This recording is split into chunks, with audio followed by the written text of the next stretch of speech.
Halo semuanya, selamat datang di sesi bedah kasus kali ini. Hari ini kita bakal jadi detektif operasional. Pernah nggak sih Anda antri lama banget di apotek terus dalam hati mikir, aduh ini pasti ada cara yang lebih cepet deh.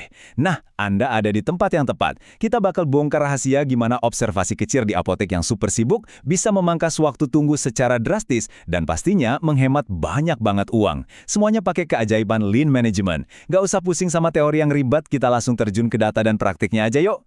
Oke, mari kita mulai. Agenda kita hari ini jadi semacam peta jalan untuk mengubah kekacauan operasional jadi efisiensi tingkat tinggi. Mulai dari masalah farmasi dan solusi lean, dilanjut investigasi gemba dan downtime, memilih solusi dengan peak, melihat bukti nyata efisiensi waktu, dan ditutup dengan keuntungan finansial dari zero waste. Bagian 1.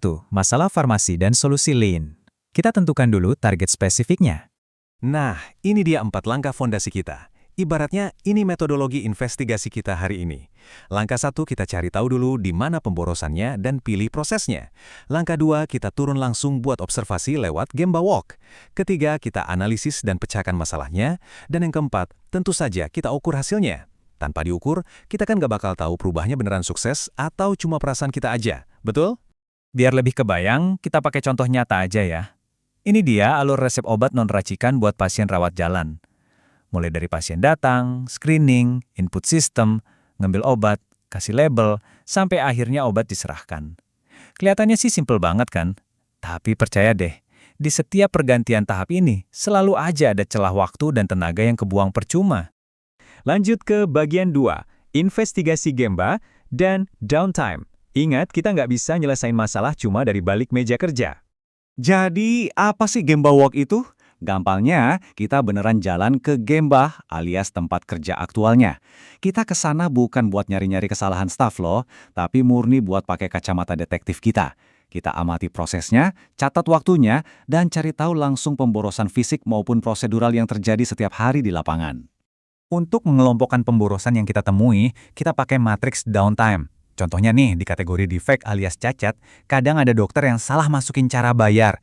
Atau di kategori overproduction, staf apotek sering banget nyusun-nyusun resep berulang kali yang sejujurnya sama sekali nggak ngasih nilai tambah buat pasien, cuma nambah-nambahin kerjaan aja. Terus, ada juga pemborosan yang sering banget nggak disadari. Coba lihat kategori motion atau gerakan. Staf sering banget jalan jauh cuma buat ngecek stok fisik karena nggak yakin sama sistem komputernya.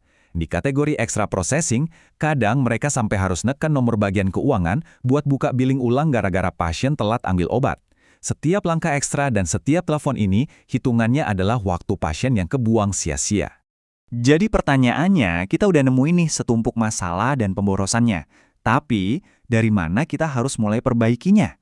Apalagi kalau bos bilang, kita nggak punya budget selangit buat rombak semuanya. Nah, ini dia jawabannya di bagian 3. Memilih solusi dengan peak. Disinilah intervensi strategis kita dimulai. Coba deh perhatikan diagram PICK ini. Ini ibarat saringan pintar kita. Sumbu bawah itu tingkat kesulitan, dan yang ke atas itu seberapa besar dampaknya. Fokus kita langsung tertuju ke kuadran kiri atas, implement. Ini adalah area yang mudah dilakukan tapi dampaknya besar. Jadi daripada pusing mikirin budget renovasi, kita fokus saja ke solusi-solusi praktis di area ini. Apa aja sih solusi mudahnya? Ternyata simpel banget.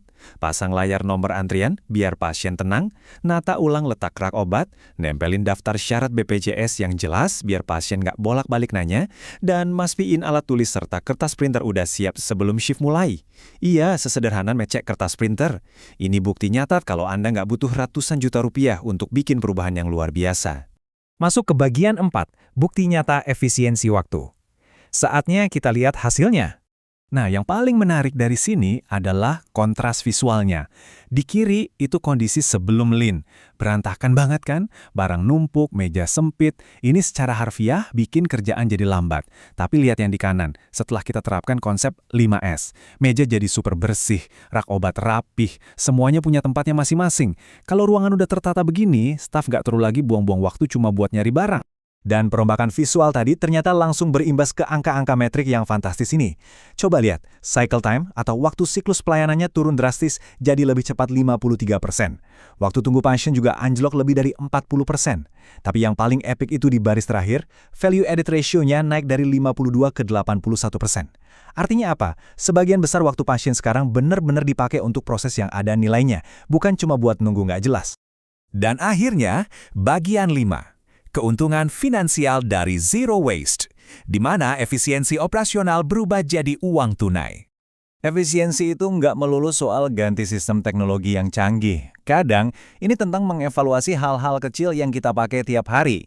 Contohnya yang sangat relevan nih, apotek sadar kalau mereka ngeluarin banyak banget uang cuma buat cetak label stiker khusus atau etiket untuk resep. Solusinya, mereka beralih pakai kertas HVS biasa yang jelas jauh lebih murah. Perubahan yang kecil banget kan? Mari kita hitung-hitungan sedikit ya, karena angka itu nggak pernah bohong. Biaya satu label etiket itu Rp42, sedangkan pakai HVS plus tinta totalnya Rp87. Tapi tunggu dulu, satu lembar HVS itu bisa muat sampai 4 item. Dengan volume layanan sekitar 1.060 item per hari, pakai label stiker itu ngabisin sekitar Rp44.000 lebih per harinya. Pas diganti ke HVS, biayanya langsung drop tajam jadi cuma sekitar Rp23.000 aja. Ada penghematan murni lebih dari Rp21.000 tiap hari dari satu langkah sepele ini. Kalau diakumulasi, jadinya sekitar Rp665.000 per bulan. Angka ini mungkin kelihatannya nggak seberapa buat rumah sakit besar, tapi saya ingin Anda memahami konteksnya.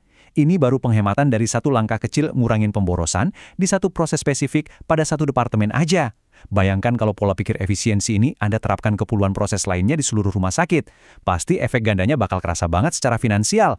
Jadi sebagai penutup, saya mau ninggalin Anda dengan satu pertanyaan provokatif ini. Setelah lihat gimana masalah remeh kayak letak meja atau jenis kertas bisa berdampak masif, kira-kira monster pemborosan tersembunyi apa nih yang lagi diam-diam nyedot waktu dan uang di tempat kerja Anda sekarang? Besok, cobalah lakukan Gemba Walk kecil-kecilan di kantor Anda. Terapkan prinsip Lean yang sederhana ini dan mulailah berbenah dari hal yang paling mudah. Terima kasih sudah ngobrol bareng di ulasan kita hari ini, dan sampai jumpa di Bedah Kasus Seri berikutnya.